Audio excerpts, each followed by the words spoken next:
What is up, YouTube? And welcome back to Yu-Gi-Oh! House. Guys, today I have the most improved deck post Darkwing Blast. Nimble Spright is absolutely insane with some new cards, the Bystial Engine, Spright Sprint, and Spright Double Cross. This deck has virtually no ceiling. Guys, let's go ahead and jump right in. Our Spright lineup is continuing to be very standard.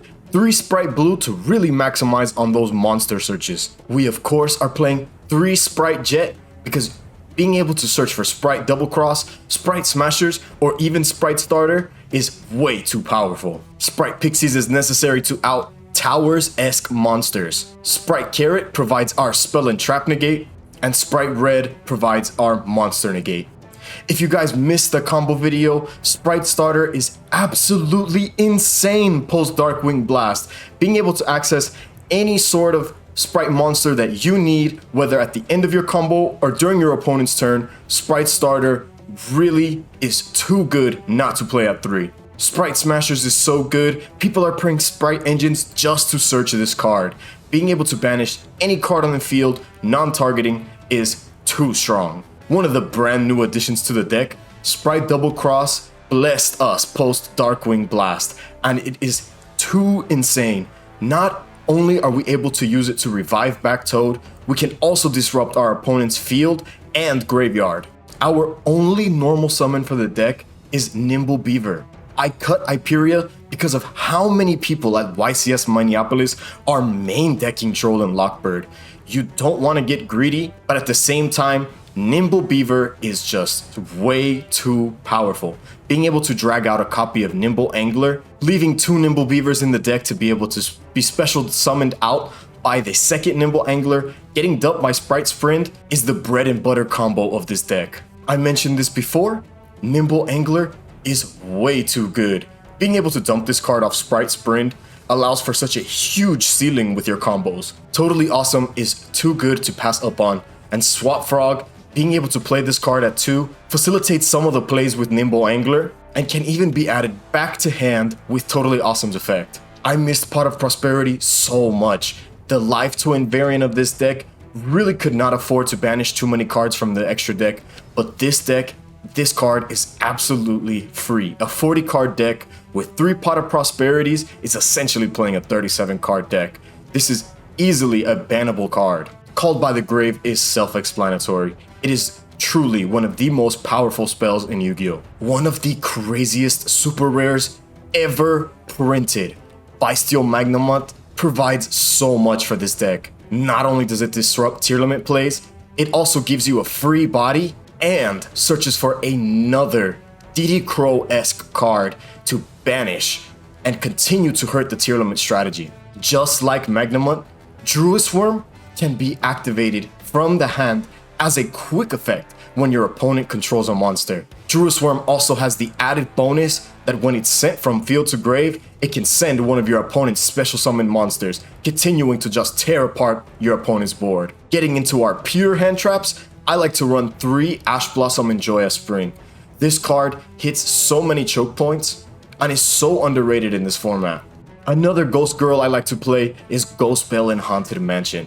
Not only is it good against the Tearlament matchup, it's good against the Runic matchup, and on top of that, it's a great counter to the Bystial Engine. And rounding off this 40 card deck, the absolute best hand trap in Yu-Gi-Oh! Infinite Impermanence. This card serves as a hand trap and a board breaker. Infinite Impermanence really does it all. Now getting into our extra deck, Gigantic Spright bridges so many combos in this deck. It can bring out Swap Frog or any of your Spright monsters to continue to combo off. Keep in mind, Gigantic Spright also protects you from Bystial monsters getting special summoned on your turn. I personally like to run 2 Elf to give myself more flexibility with my extra deck. Of course, you can opt to play the 3rd one. It does very much help during the grind game, but unfortunately, this deck runs out of gas relatively quickly, so playing the 3rd Spright Elf, sometimes it's just not enough CAS. our brand new Link monster, Spright Sprint. This card is so good, it's even getting played in the Tearlament deck. This card dumps Nimble Angler, bringing out 2 Nimble Beavers, putting up 2 free level 2 bodies to continue to combo off. This deck's ceiling is absolutely insane. I like to run number 65 Gin Buster because the negate and the burn is so important. Putting up 2 dark monsters is relatively easy in this deck, seeing as Spright Blue and Spright Jet are both dark monsters. Some generic removal, Onibimaru Soul Sweeper and Sky Cavalry Centauria. Onibimaru is a great answer to cards like Empen, and Sky Cavalry Centauria can help balance some of that Tearlament board by bouncing those cards back to hand, not allowing them to go off in grave. Totally Awesome is easily one of the greatest Xyz monsters ever printed, and this deck being able to completely abuse this card's soft ones per turn is really what sets this deck apart from the other Spright variants. While this package is lackluster against the Tearlament matchup, Downerd and Zeus become so powerful against literally any other matchup.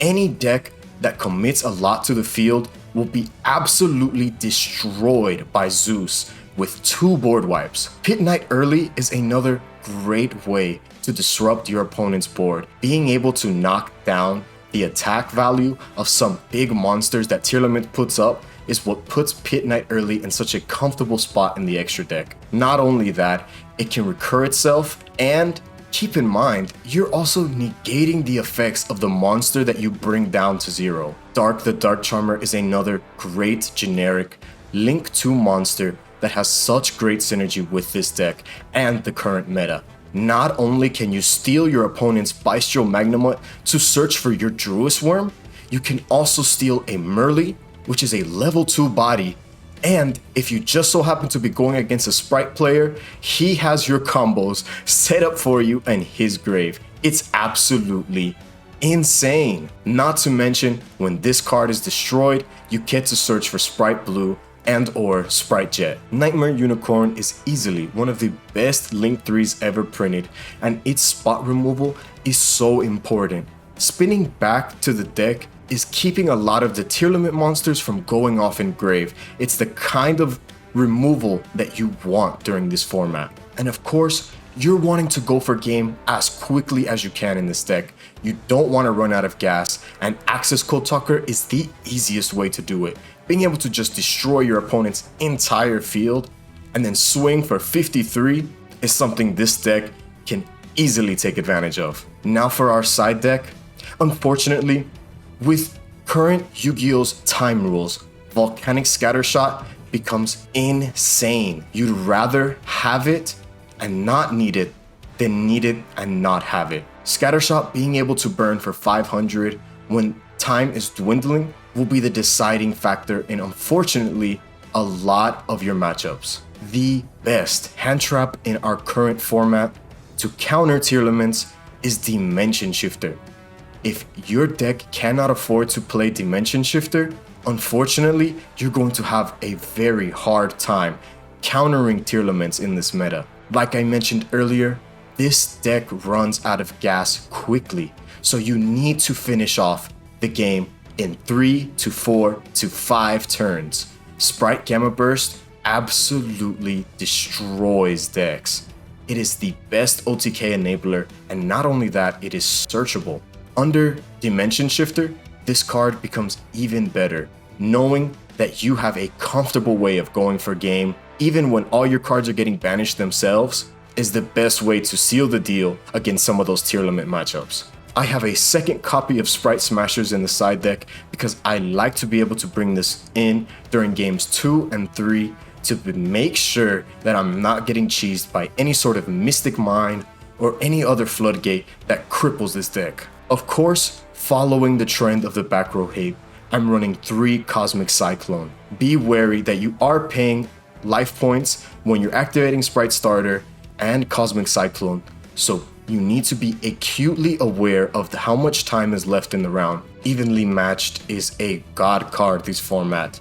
Not only can it counter some of those Tearlament plays, it counters back row decks and any other deck that commits a lot to the field. Essentially, any deck that plays Yu-Gi-Oh! Is going to get disrupted in some way or form by Evenly Matched. And now, rounding off that side deck, I have 2-Dimensional Barrier with a Trap Trick. This card helps clean up a lot of the matchups that aren't supposed to beat your deck, like Sword Soul or any sort of tier limit matchup that is a bit too reliant on the Despia branded strategy. Not only that, it does help stun, pure, tier, and being able to really hold the line against that deck is what's really going to decide the game. Alright guys, thank you so much for tuning back in with Yu-Gi-Oh! House. Make sure to like, comment, and subscribe, and tell me what techs are you guys playing in your Spright deck? Again, thank you so much for tuning back in, and peace!